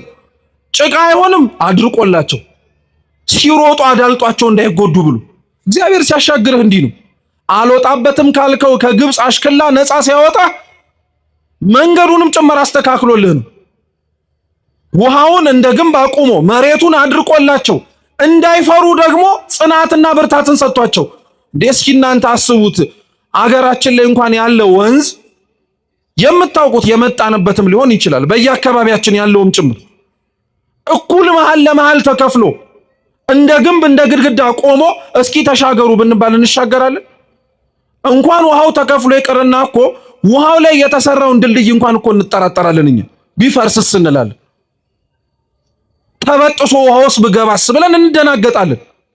እግዚአብሔር ለሕዝቡ ግን ያደረገው ባህሩን ከፍሎ መሬቱን አድርቆ ድፍረትም ሰጥቷቸው እንዳይፈሩ እንዳይሳቀቁ እነሱ እየሮጡ አመለጡ። ጠላቶቻቸው ግን እነሱን ለማግኘትና ለመግደል ሲሮጡ ግን የገቡበትን አላወቁም። እነሱን ህሊናቸውን አብርቶ ድፍረት ሰጥቶ ጠላቶቻቸውን ድፍረት የሚመስል ነገር ግን አይነ ልቡናቸውን ዘግቶባቸው እየገቡበት ያለው እኮ ባህር መሆኑን ሳያውቁት ቀርተው ነው እንዴ? ግብፃውያን እኮ እስራኤላውያንን ለመግደል ባህሩ ውስጥ አብረው ገብተዋል። ነገር ግን አብረው ሲገቡ ሊደረመስ ይችላል የሚል እንኳን ጥርጣሬ አልነበራቸው። በፍጹም አይነ ልቡናቸው ታውሮ ነበር። ድፍረት እንዲህ ነው። በነገራችን ላይ የግብፃውያን ድፍረት በነገራችን ላይ አሁን እኛ ያለን ድፍረትም እኛ በጣም ደፋሮች እኮ ነው። ደፋር ስትሆን በነገራችን ላይ ወይም ጀግና ስትሆን በጣም ጥንቃቄ ያስፈልጋል። እግዚአብሔር ጀግና ሲያረግህ፣ እግዚአብሔር ደፋር ሲያደርግህ ሰይፉን ስለቱን ሊመጣ የሚችለውን ነገር በሙሉ መቋቋም እንድትችል የሚያደርግ። ሰይጣን ደፋር ሲያረግህ ጀግና ሲያረግህ ግን ሞኝ ነው የሚያረግ። ሊያጠፋህ እንደሚችል እያወቀ ሊገልህ እንደሚችል እየተረዳ እንኳን ከእግዚአብሔር ሊያርቅ የሚሆነውን ነገር በሙሉ እንዳታስተውል አይነ ልቡናህን የሚያውር። ከእንዲህ አይነቱ ድፍረት እግዚአብሔር ይሰውረን። የአብዛኞቻችን ከእግዚአብሔር ግንኙነታችን ውስጥ ያለው ድፍረት እንዲህ አይነቱ ድፍረት፣ የቀረብን እየመሰልን እየራቅን፣ የጠቀምን እየመሰልን ግን እየጎዳን፣ ያገለገልን እየመሰልን ነገር ግን እያፈረስን፣ እንዲህ አይነቱ ድፍረት ደግሞ አለብን እኛም ደግሞ እና ግብፃውያንን በእንዲህ አይነቱ መንገድ አስገባቸው። እነሱን አሻገረ። የከፈለላቸው በሙሴ በትር ላይ አድሮ ግድግዳውን ባህሩን እንደ ግድግዳ ያቆመላቸው እግዚአብሔር መልሰው ምተዋልና ጠላቶቻቸውን አጠፋላቸው። ኮቴያቸውም የለም። ሲመለከቱ ያዩት ነገር ቢኖር ሬሳ ነው። እግዚአብሔር የኤርትራን ባህር እና እስራኤላውያንን ሲያስተዋውቃቸው እንዲህ ያደረጋቸው ከፍሎ አሻግሮ ጠላቶቻቸውን አጥፍቶ እነሱን በፍጹም እምነት ተማምነው እንዲወጡ የትላንትና ታሪካቸውን እንዲዘነጉ አርጎን ያሻገራቸው። አሁን እግዚአብሔር ከአንዱ ቦታ ከሆር ወደ ኤዶሚያስ ምድር እንዲሄዱ ሲል በኤርትራ ባህር እንዲዞሩ አረጋቸው። ለምን? የእግዚአብሔርን ውለታ እንዲያስታውሱት እኮ ነው። እግዚአብሔር ያረገላቸውን ነገር እንዳይዘነጉት እያልኳቸው ያለሁት ምዕራፍ 16 ላይ አሁን ያነበብነው ኦሪት ዘሁልቅ ላይ የእግዚአብሔር ቤተ መቅደስ ሲደፈር ጠበቃ ሆኖ ራሱ እግዚአብሔር ወዳጆቹ ሙሴና አሮን ነው ያንን ቤተ መቅደስን ያንን የኦሪቱን ድንኳን ያንን ስርዓተ አምልኮ እንዲጠበቁ ያደረጉት። ይሄንን ውለታ እግዚአብሔር ለሕዝቡ ውሎላቸዋል። እነሱን ውጡና ሙቱልኝ አላላቸው። እነሱን ተጋደሉልኝ፣ ዳታንን፣ አቤሮንን፣ አሳፍን፣ ቆሬን አብረዋቸው የነበሩትን 200 ሰዎችን 250 ሰዎችን እርማ ብሏቸው ዋጋ አስከፍሏቸው አላለም። መጀመሪያ እግዚአብሔር ነው ሃይማኖትን የጠበቀው። ከዛ በኋላ ነው ሕዝቡን እንዲጠብቁ የነገራቸው። በነገራችን ላይ ክርስቲያኖች ሃይማኖትን መጀመሪያ መጠበቅን ያሳየን ራሱ ክርስቶስ። ክርስቶስ የሰጠንን ሃይማኖት ጠብቆልን፣ ክርስቶስ የሰበከልንን ሃይማኖት ግራ እንዳንጋባ እንዳንወዛወዝና ከአንዱ ወደ አንዱ እንዳንሄድ እሱ ራሱ ጠብቆልናል። አምላካችን እኮ ወርዶ በነበረበትና በመሬት ላይ ሲዘዋወርና ሲያስተምር በነበረበት ወቅት 3ቱን ዓመት በደንብ ትኩረት ሰጥቶ ያስተማረው በደንብ ትኩረት ሰጥቶ የሰበከው ነገር ቢኖር ሃይማኖትን በደንብ አድርጎ ግራ እንዳንጋባ እንዳንንቀጠቀጥ ከአንዱ ወደ አንዱ እንዳንሄድ በደንብ አድርጎ አስጠንቅቆን ያስተማረን። ሃይማኖትን መጠበቅ ከማን ተማራችሁ ብንባል ከክርስቶስ የተማርነው እኛ። ለእውነት መኖር ከማን ተማራችሁ ከተባልን ከክርስቶስ ነው። ሲጀመር ክርስቶስ ራሱ የሞተው ለምንድን ነው? ለእውነት እኮ ነው የሞተው። ለእውነት እኮ ነው ራሱን አሳልፎ የሰጠው። ለእውነት እኮ ነው መስቀል ላይ የተሰቀለው። ሃይማኖትን መጠበቅ ከሱ ተምረናል። ከሱ መጠበቅ የተማርነውን ሃይማኖት ነው ከዛ ሰው የሚጠብቀው። እግዚአብሔር ያልጠበቀውን አንተም አትጠብቅም። እግዚአብሔር የጠበቀውን ግን ማቃለል አትችልም። አሁን እኮ ያለንበት ችግር ይሄ ነው። በነገራችን ላይ እግዚአብሔር ጠብቆ እግዚአብሔር አስተምሮ አምላካችን ኢየሱስ ክርስቶስ ሰብኮ የሰጠህን ሃይማኖት ሰብኮ የሰጠህን እውነት አንተ እንዴት ታቃልለዋለህ? አንተ እንዴት ከሌላ ነገር ጋር አብረህ አያይዘዋለህ? በዚህ በዘመናዊው ዓለም ላይ ያለንበት ዘመናዊ ከሚባሉት አመለካከቶች እኮ ሃይማኖትን ማርከስና ማቅለል እኮ ነው። በቀደመው ዘመን ሃይማኖት ጥያቄ ምልክት ውስጥ ይገባ የነበረው በሃይማኖት አስተምሮስ ችግር ይፈጠር የነበረው በክህደት ነው። ቤተ ክርስቲያን የምታስተምረውን አታስተምርም በማለት የተናገረችው ያልተናገረችውን ደግሞ ትናገራለች በማለት ችግር ይፈጠር ነበር። ለዛ ችግር መፍትሄ ይሰጥ ነበር። እሱ የክህደት ትምህርት ሲያበቃ ደግሞ ስለተነሳ በክርክር ሃይማኖቱን በክርክር እምነታችንን ሊያስለቅቁን ያልቻሉን ጠላቶች ተነስተው ደግሞ ሰይፍ ማንሳት ጀመሩ። በጉልበት ለማድረግ ማለት ነው። በጉልበትም በንግግርም ሊለወጥና ሊስተካከል የማይችል ሀቅ እንደሆነ ስለታወቀ ያመነው አመነ፣ ያላመነው ደግሞ ሳያምን ቀር። አሁን ያለንበት ዘመናዊው ጦርነትና ውጊያ ግን ምን መሰላችሁ? አንዳንዶቻችን ክርስቶስ ጠብቆ የሰጠንን ሐዋርያትም ከእርሱ ተምረው እንዲህ ነው ሃይማኖታችሁ ብለው ያስተማሩንን ትምህርት አንዳንዶቻችን እንደቀላል እናየዋለን። መልካም ምግባር ነው እንጂ ሃይማኖት ምን ያስፈልጋል የምንል ሰዎች እኮ አለን። ዋናው ጥሩ መስራትህ ነው እንጂ ሃይማኖቱ ምን ያስፈልግልሃል ብሎ የሚያስብ እኮ ሰው አለ። ሃይማኖት ማለት በነገራችን ላይ ክርስቲያኖች አስተምህሮ ማለት ነው። እስኪ ሃይማኖት በሉ እንጂ ማለት አስተምህሮ ማለት ነው። አው የምናምነው እምነት የተቀበልነው ሃይማኖት የሚያስተምረው አስተምህሮ አለ። ለምሳሌ እንደ አንድ ክርስቲያን እንደ ኦርቶዶክስ ተዋህዶ አማንያን ሃይማኖታችሁ ምንድነው ተብለን ብንጠየቅ አስተምህሮ ነው መልስ የምንሰጠው። እኛ ክርስቲያኖች ሁሉን የፈጠረ አንድ አምላክ በሚሆን በእግዚአብሔር አብ ምን እናረጋለን? እናምናለን ብለን የምንሰጠው እስከ መጨረሻው የጸሎት ሃይማኖት ምስክርነት የሙታንንም መነሳት ምን እናረጋለን? ይሄ ሃይማኖትህ ነው፣ ምስክርነት ነው። ይሄ ምስክርነት ነው። አሁን የመጣብን ችግር አሁን እየታየብን ያለው ፈተና ግን ምንድነው? አስተምህሮ አያስፈልግም፣ አስተምህሮ ምንም አያደርግም፣ ዋናው ደግ ማድረግ ነው ብሎ የሚያስብ ሰው ተነሳብን። መልካም ማድረግ ጥሩ ነው። መልካም ላረክበትና መልካም ለምታደርግበት ነገር ግን የምታረግበትን ምክንያት አለማወቅ ግን በጣም ይለያያል። በጣም አደገኛም ነው ጭምር። በነገራችን ላይ ክህደት ነው እሱ ራሱ። ይሄ ብቻ ደግሞ ብሎ አያበቃም። ሌሎች ደግሞ አሉ በውጭ ሆነው የሚናገሩ እዚህም ውስጥም ሆነንም ጭምር ትንሽ ጭላንጭሉ የሚታየብን አንጠፋም። ሁሉም ትክክል ነው የሚል ሰው የለም። ሰምታችሁ አታውቁ? ሁሉም እኮ ትክክል ነው፣ ሁሉም መርቶ የሚወስደው ወደ ማን ነው? ወደ እግዚአብሔር ነው ብሎም የሚያስብ እኮ ሰው አለ። ሁሉም እንዴት ትክክል ሊሆን ይችላል? እንደው አመክንያዊ በሆነ አስተሳሰብ እኮ ብናስበው ራሱ እንዴት ሁሉም ልክ ሊሆን ይችላል? እኔ እኮ በጣም የሚገርመኝ ነገር ምን መሰላችሁ? ይሄንን የተቀበልነውንና እውነት ነው ብለን ሁሉም ነገር የምናራምደውን አንድ እምነት ለሌላ ነገር እንደማናረገው ታውቃላችሁ? ምሳሌ ልስጣችሁ። ሁላችሁም አነሰም በዛም ሁላችንም በመማር በማስተማር ሂደት ውስጥ አልፈናል። ፈተና ላይ ተቀመጣችሁ ልበላችሁ። የፈተና ጥያቄዎች እንደምታውቁት ወይ ምርጫ ነው ወይ ዳሽሙላ ነው። እየሰማችሁኝ ነው? ወይ ምርጫ ነው ወይ ዳሽሙላ ነው። አለበለዚያ ደግሞ ተንትን ጻፍ ነው። አሊያ ደግሞ እውነት ወይስ ምን በል ነው። መልሱ እንጂ። እሺ ጥሩ። አሁን እናንተ 10 ጥያቄ ደርድሮላችሁ መምህሩ እውነት ወይስ ሐሰት በሉን የሚላችሁ ወይስ ከፈለክ እውነትም በለው ከፈለክም ሐሰትም በለው ነው የሚል እንዴ? ታስቡበታላችሁ እንዴ? እንደዛ ያለን መምህር ሰምተን አናውቅም። ወይ እውነት ትላለህ ወይ ምን ትላለህ? ሐሰት ትላለህ። ሁሉንም እውነት ማለት አትችልም ብትል አንተ እውነት ነው ያልከው ሊኖር ይችላል፣ ግን ሐሰት የሚኖር ነገር አይጠፋም? ይጠፋል። ሁሉንም ሐሰትም ማለት አትችልም ምን ሊኖር ስለሚችል። ይሄንን አመክንዮ ለምንድን ነው ለሃይማኖት ሲሆን ግን ማንቀበለው? ሁሉም ሃይማኖት ልክ ነው፣ ሁሉም እኮ እውነታ አለው እንላለን። ሁሉም እውነት ሊሆን አይችልም። ሁሉም እውነታ ሊኖረው አይችልም። ቢሆን ኖሮ ለምን ሐዋርያት ወጥተው መስበክ አስተማራ አስፈለጋቸው? ቢሆን ኖሮ ለምን ክርስቶስስ ወጣችሁ እኔ ያስተማርኳችሁን ትምህርት እያስተማራችሁ በአብ በወልድ በመንፈስ ቅዱስም አጥምቁ ማለት ለምን አስፈለገው? ሁሉም እውነት ከሆነ ለምን ይደክማሉ? ሁሉም እውነት ከሆነ እሱስ ለምን ይደክማል? 3 ዓመት ለምን ማስተማር አስፈለገው? ለምን ሰዎች የሰው ልጅ ማን ይሉታል ብሎ መጠየቅ ለምን አስፈለገው? ያሉትን ይበሉት፣ የሚሉትን ይበሉ፣ ዋናው ሁሉም እውነት ነው አላለም። ግን አሁን የመጣብን ፈተና ይሄ ነው። ሁሉንም ሃይማኖቶች እውነት ነው ብለን እንድንቀበል በፍጹም አይሆንም። እውነት የሆነው እውነት ነው፣ ያውም እውነት የሆነው አንድ ነው። እርሱም እኛ የምናምነው የኦርቶዶክስ ተዋህዶ እምነት ነው።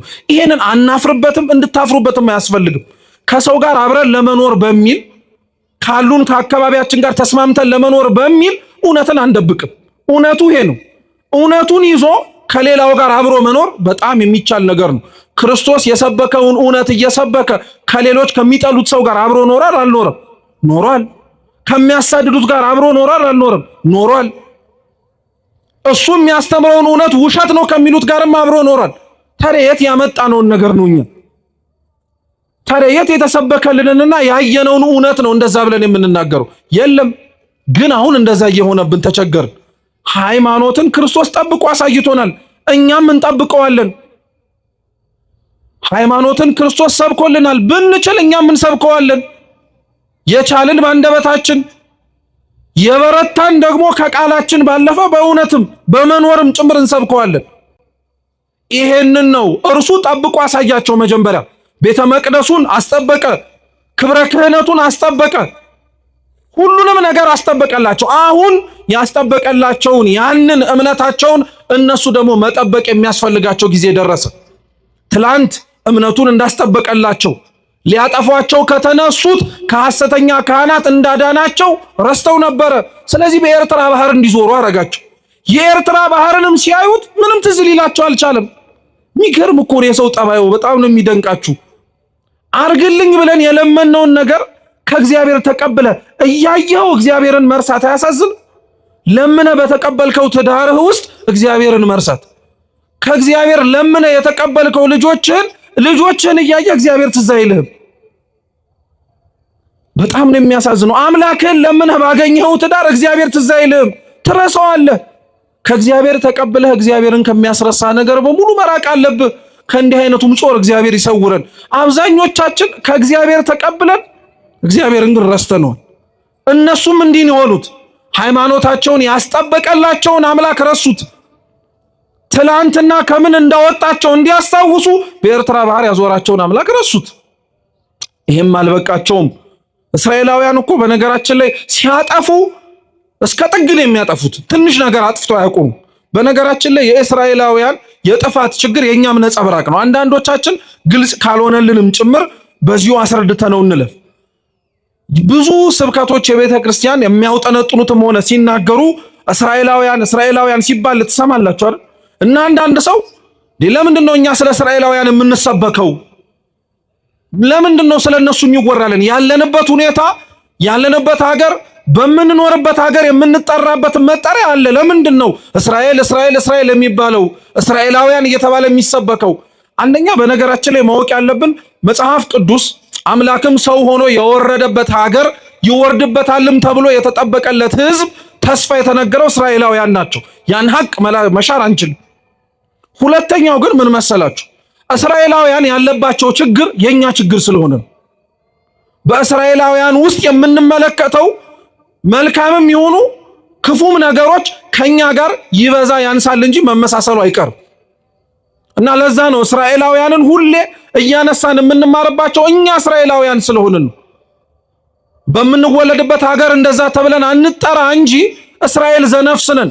በ12ቱ የእስራኤላውያን ነገድ ተብለው ተጠርተው በተሾሙ በ12ቱ ሐዋርያት ክህነት እጅ የተጠመቅን ቅዱስ ቁርባንን የተቀበልን ትምህርታቸውን የምናምን ስለሆነ እስራኤል ዘስጋ ተብለን አንጠራ እንጂ እኛ እስራኤል ዘነፍስ ነን። እና እንደዚህና እስራኤላውያን በኤርትራ ባህር በኩል ሲያልፉ ባህሩን አይተው እግዚአብሔር ትዝ ሳይላቸው ማጉረምረም ጀመሩ። ምን አሉ መሰላችሁ? ሙሴን ነው እንደዚህ ብሎ የተናገሩት። ላንብብላችሁ፣ ብትችሉ አብራችሁን በሉ። ህዝቡም ሙሴን መተው በሉ እንጂ እንደው ጥያቄ ልጠይቃችሁ ሁላችሁንም ማለት ነው። እና ካሜራው ወደኔ ስለሆነ አትሳቀቁ። የእውነት ግን መልሱልኝ። መጨረሻ መጽሐፍ ቅዱስ ቤታችሁ አነበባችሁት መቼ ነው? እንዳነበብን እኮ ነው ደግሞ ዘብነን የምንለው። ታዲያ ቃሉን ሰምተን ጠግበን እንደረካንበት ምናምን እኮ በሉ ስንባል አንልም። ራሱ እኮ በጣም ነው የምንገርመው። እስኪ ህዝቡም በሉ እንደዛ እንዳላነበበ ሰው እንበል ሁላችንም። ህዝቡም በሉ ወደ ሙሴ መጥተው እንዲህ አሉት፣ በእግዚአብሔርና በሉ ህዝቡም በእግዚአብሔርና በሙሴ ላይ እንዲህ አሉ፣ በምድረ በዳ እንሞት ዘንድ ከግብፅ ለምን አወጣህን? እንዲሞቱ ነው እንደ እግዚአብሔር ያወጣቸው ነው እንዴ? ከግብፅ አውጥቶ ያሻገራቸው ኤርትራን ባህር የከፈለላቸው እንደሞቱት ግብፃውያን ባህር ውስጥ ከቶ ሊገላቸው ነው እንዴ? አይደለም፣ በፍጹም አይደለም። ግን ሲያጉረመርሙ ሰማችኋቸው? ኤርትራን አይተው ያሻገራቸውን እግዚአብሔርን ሳይሆን ያዩት የወጡባት ግብፅ ትዝ አለቻቸው። እና እግዚአብሔርና ሙሴ ላይ ደግሞ እኮ በጣም ነው የሚገርሙት። እግዚአብሔርን ለብቻውም አልተናገሩትም። አብረው ሙሴን ከኑግ ጋር የተገኘ ሰሊጥ ምን አርግን አብረ ተወቀጥ ነው። ማን ከእግዚአብሔር ጋር ተጣበቃለህ እንደማለት እኮ ነው። አንዳንዴ በጣም ነው የሚገርማችሁ እኮ እግዚአብሔርና ሙሴን አብረው አንድ ላይ ያደረጓቸውና ለሁለቱም ነው ስሞታቸውን ያቀረቡት። ማን አውጣን አለ ከግብፅ ብለው ጠየቁት። ጥያቄያቸው ለሙሴም ነው ለእግዚአብሔርም ነው። ያወጣቸው ለሕይወት ነው። ያወጣቸው ደምን ባልቅሰው ነው። ደምን ባልቅሰው የባርነት ዘመኑ በስቶባቸው መቼ ያጥረልናል ብለው ለምነው የወለዷቸውን ልጆቻቸውን ከሚረግጡት ጭቃ ጋር አብረው ረግጠው የሞቱትን ወንድም እህቶቻቸውን በቅጡ ሳይቀብሩ ቀርተው የደከሙበትን የላባቸውን ሳይከፈላቸው ቀርተው ይሄ ሁሉ ግፍ እኮ ደርሶባቸዋል። ለዚህ ሁሉ ግፍ ነው ከ430 ዓመት በላይ ሲያለቅሱ የነበሩት አውጣን አውጣን ብለው። ምን አለባቸው እነሱ ልክ አንዴ ከወጡና ወደ ከነዓን ጉዞ ግን ሲጀምሩ ከግብፅ ለምን አወጣህን ብለው እግዚአብሔርን አሙ። እግዚአብሔር ሊያጉረመረሙ የእስራኤላውያን ከግብፅ ለምን አወጣህን የሚለው ስሞታቸው በነገራችን ላይ የኛ ስሞታ ነው። የኛ በደንብ የምንታወቅበት ስሞታችን ነው። ግብፅ ዓለም ናት። እግዚአብሔርን ከዓለም ካላወጣኸኝ ለደከምኩበት ዋጋ እየተሰጠኝ አይደለም፣ እየኖርኩበት ያለው ህይወት በረከት አጥቶ እየተቸገርኩኝ ነው፣ ልጆቼ ምግባር አጡ፣ ትዳሬ ተበጠበጠ፣ ካንተ ጋር አብሬ ለመኖር የምችልበት ህይወት አጣው ብለህ ሁላችንም ብለን አጉረምርመን አልቀሰን ደምን ባፍሰን እግዚአብሔርን ጸልየናል።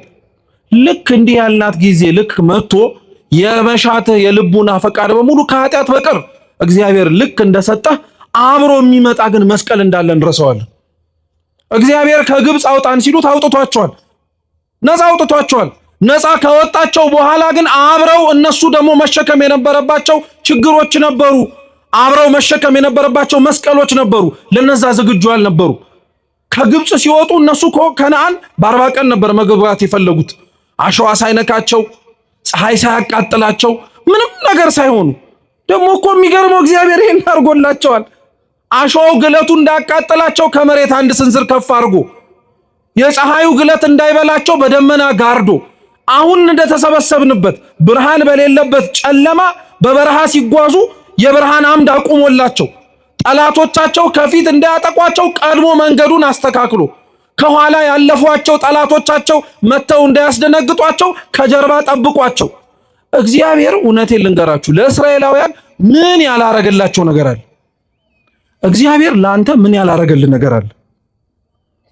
ምን ያሳጣህ ነገር ኖሮ ነው እንደዚህ የምታጉረመርምበት? ምን ያሳዘነህ ነገር ኖሮ ነው እንዲህ አምረርህ የምታለቅስበት? ሰው ላይ አታልቅሱ ነው ያለ የሚባለው። እግዚአብሔር ላይ ስለምን የምታለቅስበት? ምን ያሳጣህ? ምን የበደለህ ነገር ኖሮ? ምን ያጎደለብህ ነገር ኖሮ? በጠበቀህ አሸዋው እንዳያቃጥልህ ከፍ ባረገህ፣ ፀሐዩ እንዳይለበልብህ በጋረደህ፣ ጠላቶች ከፊት እንዳይቀድሙ ቀድሞ በከለከለ፣ ከጀርባ ያለፍካቸው ነገሮች መልሰው እንዳያስደነግጡ በጠበቀ። እሱማ መታማት አልነበረበትም። ግን እኛ ምን አልን? ከግብፅ ለምን አወጣን? ብዙ ሰው እኮ የለም በጣም ግን ቀላል የማንባል ሰዎች አለን። እውነቴን እንምላችሁ ቤተክርስቲያን ገብተን ለምን እግዚአብሔርን ካለማወጣህን ምንድነው? ትንሽ ከበሩ ስንወጣ የደመቀው ዓለም እናየዋለን። ሰው ሲሯሯጥ፣ ሰው ውር ሲል፣ የሚበላውን የሚጠጣውን ሲያገኝ፣ ስራው ሲሰምርለት ሲበረክትለት በሀብት ላይ ሀብት በቤት ላይ ቤት በመኪና ላይ መኪና በገንዘብ ላይ ገንዘብ በወዳጅ ላይ ወዳጅ በሁሉም ነገር ላይ ሲጨማመረ ስናይ የገባንበትን ጊዜ እንረግማለን። ምን ነው እግዚአብሔር እዚህ ቤተክርስቲያን እንዲህ ባታስቀምጠኝ ኖሮ አስሮ አስቀመጠን ብለን እኮ የምናለቃቅስ ሰዎች አለ። ሰው ከደረሰበት መድረስ ያቃተኝ ቤተክርስቲያን ስለገባው ነው ብሎ እኮ የሚያማርሰዋል ከእግዚአብሔር ጋር ስለተጠጋው ነው። እና እውነተኛ ከግብጽ ለምን አወጣህን ብለው ካጉረመረሙት ከእስራኤላውያን እንብስ እንጂ እናንሳለን እንዴ? ለምን አስገባህን ብለን እኮ ጠይቀነዋል እግዚአብሔር። ያስገባህን ቤተክርስቲያን እንዲህ እንድቸገር ነው? እንዲህ መከራ እንዲበዛብኝ ነው? አንተን ብዬ ብጠጋ ዓለም ከምትፈትነኝ በላይ እንድፈተን ፈልገህ ነው ብለን ማን ያልተናገራል? አብዛኞቻችን እንዲህ ብለን እግዚአብሔርን ተናግረነዋል። ከግብጽ ለምን አወጣህናል? እንደዛ ብለው እኮ ደግሞ አላቆሙ። እኔ በጣም ነው የሚገርማችሁ። እንዳያጉረመርሙ እኮ ነው። አጣን ብለው እንዳይናገሩ እኮ ነው። እግዚአብሔር ለምንም ነገር እንዳይመቹ ነው ያደረጋቸው። ውሃ የለም አሉ። ደግሞ እንጀራ ብለው አላቆሙ። ውሃ የለም አሉ። ውሃውስ እንደው እግዚአብሔር እኮ ከአፈር ላይ እኮ ሊሰጣቸው ይችላል። ቆፈር ቆፈር አድርጋችሁ ሊፈልቅላችሁ ይችላል ብሎ መናገር ይችላል። የሰጣቸው ውሃ ግን የአለት ውሃ ነው። እስኪ የአለት ውሃ በሉ። አለት ምንድን ነው? ድንጋይ ማለት ነው አይደል? ከድንጋይና ከአፈር ውሃ ንጽህናው የትኛው ይበልጣል? የድንጋይ ነው አይደል? ለምንድን? በአፈር ላይ ያለው ውሃ ወደደም ጠላ ምን መደረጉ አይቀር። አይገርማችሁም? ደፈረሰ ብለው ራሱ እንዳያማርሩ እኮ ነው። የጠራ ውሃ አልሰጠንም እንዳይሉ ከአፈር ሳይሆን ከአለት ላይ ውሃ ሰጣቸው። የአለት ውሃ እየጠጡ ከሰማይ እየወረደ መና እየበሉ እንጀራ የለም ውሃ የለም አሉ። ከሰማይ እየወረደ የጌታን ስጋ እየበላ ከጎኑ የተቀዳ ደሙን እየጠጣ ቁርባን የለም ብለህ ስታወራ አታፍርም? ቤተ መቅደሱ እንደተዘጋብህ መቼ ነው የምንቆርበው እያልክ እየቻልክ ሳትከለከል እንደዛ ብለህ ስትናገር አያሸማቅቅም? ታዲያ ከኛ በላይ እንደዚህ ብሎ እግዚአብሔርን ያመው ማን አለ? እንጀራ የለም ውሃ የለም፣ ሰውነታችን ይሄንን ቀላል እንጀራ ተጸየፋለ። ይሰማል እግዚአብሔር፣ ያዳምጣል በደንብ አድርጎ። ያልሆነ ሆነ እየተባለ እየተነገረ ነው። ከዛ በኋላ ሲነበብ እንደሰማችሁት ህዝቡ ላይ እግዚአብሔር አምላክ ተናዳፊ እባብ ሰደደበት። ዋጋው እንዲገባው የበላኸው እንጀራ የጠጣኸው ውሃ ቀላል ብለህም ያረከስከው ነገር ዋጋው እንዲገባ እስኪ አተኸው ተመልክተዋል። እንጀራውን አልወሰደውም፣ ውሃውን አልወሰደውም፣ ግን እንጀራውንና ውሃውን የሚበሉበትን ጤናቸውን ወሰደው። እባብ መርዛማ ነው። እየሄደ እየነደፋቸው በሽተኛ ሆኑ። ሁሉም ታመሙ። ሲያጉረመርም የነበረው ሰው በሙሉ አሁን ያጉረመረመበትን እግዚአብሔር አድነኝ ማለት ጀመረ። እስራኤላውያን ችግራቸው ምን ነበረ መሰላችሁ? ወደ መፍትሄው ከመሄዳችን በፊት ማለት ነው።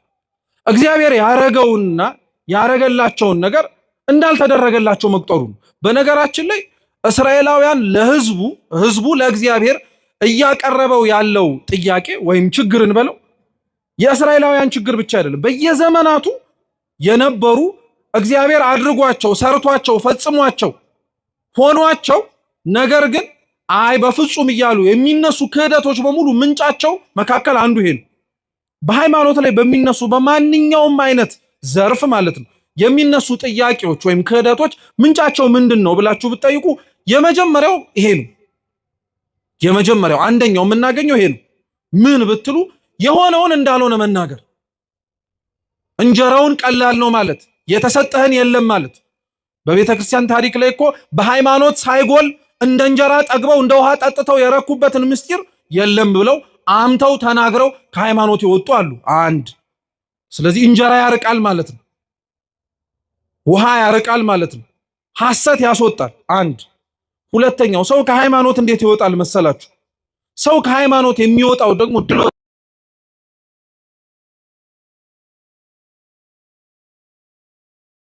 በራሱ አንደበት በነቢያቱም አንደበት ይናገራል። የምንመላለስባት መንገድ ጠባብ መንገድ ናት። ምሳሌ ልስጣችሁ። የቤተ ክርስቲያኑ ቅጥር ግቢ በር ይሄ ከጀርባችን ያለው ሰፊ ነው። ስለዚህ እንደፈለክ ትወጣለህ ትገባለህ። በጣም ወፈርክ ቢባልም ይሄን ያክል በር ልትወፍር አትችልም። በፍጹም ሊሆን አይችልም። ምሳሌ ይሁንና ይሄንን በር ህንጻ ሰሪ ኮሚቴው አጠበበው ልበላችሁ። ከዛ በኋላ ግባ ቢልህ ያለህ አማራጭ ምንድነው? ወፍራም ከሆንክ ምን ማድረግ አለብህ? ምን ደርምሳው አትገባ ምን ማድረግ አለብህ? መቅጠን ምን ግዴታ ነው፣ አማራጭ ራሱ አይደለም። በበሩ ምን ማድረግ ስላለብን ማለፍ ስላለብን። ሃይማኖት ማለት በነገራችን ላይ እንደዚህ ነው። ስሪቱንና በሩን አበጅቶ የሰጠ ክርስቶስ ነው። አንተ የምትገባው ሰውዬ ስለወፈርክ ተብሎ የሚሰፋ በር የለም። አንተ ስለወፈርክ ተብሎ ተደርምሶ ለአንተ አዲስ የሆነ በር አይበጅም። ሃይማኖት ስንት ናት? አንዲት ናት። በሩም ስንት ነው? አንድ ነው። አንተ ትቀጥን ይሆናል፣ አንተ ትስተካከል ይሆናል። አንተ ለተዘጋጀውና ለተሰራው በር ለማለፍ ምቹ ልትሆን ትችላለህ እንጂ ለአንተ አልተስማማም ተብሎ የሚፈርስ የለም። ግን በየዘመናቱ ከሃይማኖት የወጡ ሰዎች የወጡት በምን ምክንያት ነው? በድሎት በቀጭኑ ጠባቡ መንገድ መመላለስ ስላልፈለጉ ወፋፍራም መንገድ መፈለግ ጀመሩ፣ አጡ። ስለዚህ ምን አረጉ? በሩን አይንዱት፣ በእነሱ መሰረትነት ላይ ታነጸ አይደለም። በሩን አያፈርሱት፣ እነሱ ያበጁት አይደለም። በሩን የሰራው መሰረቱን የጣለው ክርስቶስ ነው። ከሱ ጋር ምንም ማድረግ ስለማይችሉ የራሳቸውን መሰረትና በር መጣል ጀመሩ። ከጠባቡ መንገድ ወደ ሰፊው መንገድ የገቡ በዚህ አሉ፣ በጥጋባቸው። ሌላው ሰው ከሃይማኖት የሚወጣው ደግሞ በምን መሰላችሁ? በድርቀት ነው። እስኪ ድርቀት በሉ። ድርቀት ምን እንደሆነ ታውቃላችሁ? አንደኛው ድርቀት ማለት የልምላሜ ማጣት ነው አይደለ? ወይም ይሄ የወዝ ማጣት መራቆት ምንድነው ይባላል። ሴቶች አሁን ለምሳሌ ጸጉራቸውን ቅባት ካልተቀቡ ቆዳዬ ምን አረገ ይላሉ። እንዴ ባትቀቡም እኮ ይቀላል እኮ። ጥያቄ ነው የምንጠይቃችሁ። ቆዳዬ ምን አረገ ይላሉ። ምን ሲያፈሱበት ደግሞ ይረሰርሳል። ቅባት ሲፈስበት ይረሰርሳል። ድርቀት ማለት እንዲህ አይነቱ ልላችሁ አይደል። አንዳንዱ ድርቀት የነፍስ ድርቀት ያለበት ሰው አለ። ሰው ከሃይማኖት የሚወጣው የነፍሱን ልምላሜ ሊያሰጠው የሚችል ስጋውን ግን ሊያደርቀው የሚችለውን የተጋድሎ ህይወት ጠልቶ። ጌታችን ኢየሱስ ክርስቶስ በወንጌል ያለው ትዝ ይላችኋል። ሁለት አይን እያለው ሰው ወደ ገሃነመ እሳት ከሚገባ ይልቅ አንድ አይን ኖሮት ወዴት ቢገባ ይቀላላል። ጥሩ። ሁለት እጅ ኖሮት ወደ ሲኦል እሳት ከሚማገድ ይልቅ አንድ እጅ ኖሮት ወዴት ቢገባ ይሻላል። ጥሩ። ሁለት እግር ኖሮት ወደ ሲኦል ከሚገባ ይልቅ አንድ እግር ኖሮት ወዴት ቢገባ ይሻላል። ሁለት እያለ የሚጠቅስልህ አንዱ ትርጉም ስጋና ነፍስን። ስጋህም ነፍስን ሲኦል ገብተው ከሚማገዱ ስጋህን ቀጥሃት፣ ስጋህን የሚያስፈልጋትን መንፈሳዊ ቀኖና ሰጥሃት፣ ጹመ ጸልየ ሰግደ መጽውተ መንፈሳዊ ተጋድሎ ተጋድለህ ስጋህን በዚህ በምድር ላይ ብትጎዳው ይሻልሃል፣ ለስጋህ ብለህ ነፍስንም ከምትጎዳት ማለት ነው። ስለዚህ ስጋህን ጥለህ ነፍስህን ግን ብለህ የምትኖር ከሆነ ሁለቱን ሳይሆን አንዱን ይዘህ የምትኖር ከሆነ ከፍ ወዳለ ወደ እግዚአብሔር መንግስት ትገባለህ። እየሰማችሁ ነው? ሰው ከሃይማኖት የሚወጣው ይሄን አይነቱን ድርቀት አጋጥሞት ከነፍሱ ይልቅ ለስጋው አድልቶ ማለት ነው። ነፍሱን እያደረቀ ስጋውን እያደለበ። ለምሳሌ ማርቲን ሉተር የፕሮቴስታንት እምነት መስራቹ በጣም ካሳመፀው ነገሮች መካከል ይሄኛው ነገር በቃ አልተስማማውም፣ አልሆነለትም፣ በፍጹም ሊሆንለትም አልቻለም። ስለዚህ ወጥቶ አመጽ ብሎ ያስነሳው ጾም፣ ጸሎት፣ ስግደት ወዘተ ተርፈ ለምን ያስፈልጋል ብሎ ነው ጥያቄ ያስነሳው። ድርቀት ማለት ይሄ ነው። ሁለተኛው ድርቀት ደግሞ ምን ማለት መሰላችሁ? ድርቀት በሉ አልሰማም ባይነት ማለት ነው። አንዳንድ ሰው ብለኸው ሳይሰማ ሲቀር እገሌ ምንድነው ትላል? ደረቅ ነው ትላል። እንደ ሰይጣን ደረቅ የለም። ተሰብኮ የማይሰማ ተነግሮት የማያዳምጥ አይቶ የማያምን እንደ ሰይጣን ደረቅ የለም። የሰይጣን ድርቅናው እስካሁን ድረስ ስለሚደረጉት ነገሮች በሙሉ ምንም ለውጥ እንዳያመጣ አድርጎታል። ደረቅ ስለሆነ አንዳንዶቻችን በሃይማኖት ህይወታችን ውስጥ ደረቅ የሆንን ሰዎች አሉ። አይተን የማናምን፣ ተነግሮን የማንሰማ፣ ኑሩት ተብለን የማንኖር፣ ስላላደረግናቸው ነገሮች ውጤት ብለን ከሃይማኖት ልንወጣ እንደምንችል ታውቃላችሁ? ድርቀታችን ማለት ነው። ኑረው እየተባል ካለመኖር፣ አርገው እየተባል ካለማድረግ፣ ሁነው እየተባል ካለመሆን ድርቀት እኮ ነው። ሰው ድርቀት ሊያወጣው ይችላል ማለት ነው። በዘመነ ሐዋርያትማ ብታዩት ምንም የማያስወጣ ነገር አለ። በጣም ብዙ ምክንያቶች አሉ። ይሄም ህዝብ ከእግዚአብሔር የወጣው በዚሁ አይነቱ ምክንያት ውለታውን ረሳ፣ ወጣ። ስለዚህ እግዚአብሔር እባብ ላከበት። እባብ ሰኮናቸውን እየነደፈ መርዝ ሲገባበት ግን መርዙ ሰውነቱ ውስጥ እየገባ ጤናውን ሲያሳጣው የዚህን ጊዜ ላይ እንጀራ የለም፣ ውሃ የለም፣ ቀላል እንጀራ ነው ብለው ያሙት እግዚአብሔርና ሙሴ ጋር ተመልሰው ሄደው ተንበርክከው እባቡን እንዲያወጣልን እባክህ ለምንልን ብለው መጠየቅ ጀመሩ።